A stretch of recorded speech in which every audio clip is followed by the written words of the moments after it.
जय जगन्नाथ सांग माने आज गाँव जने भाई आम घर पर माछ आनी आ बापा जाई तांको घर माछ नहीं आसिले। जानिछंती सांग माने एई माछटा 5 किलो थिला। देखु नांती केते बड़ बड़ पीस हेइची।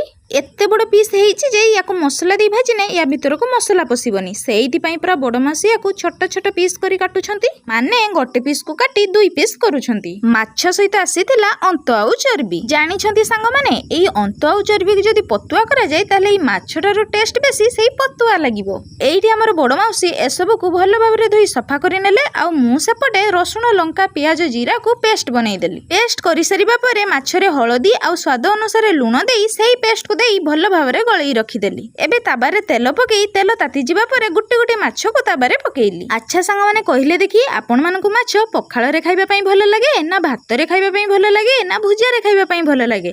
आपण मानकु माछ कोउथिरे खाइबा पई बेसी भल लागे मते कमेंट माध्यम रे निश्चय जणाइबे। आपण मानक सहित कथा हो। एठी हमर माछ भजा पूरा हेई गलानी। देखंतु ऊपरे लांज पिष्टा अछि आ सेई पिष्टा मोर बहुत प्रिय। माछ भजा हेई सलानी माने तापरे आ किछि भाबाबो भी नाही। डायरेक्ट पखाळ बाडा गला आ आहा पखाळ सहित माछ भजा की शांति। एबे पखाळ सहित वीडियोटी शेष।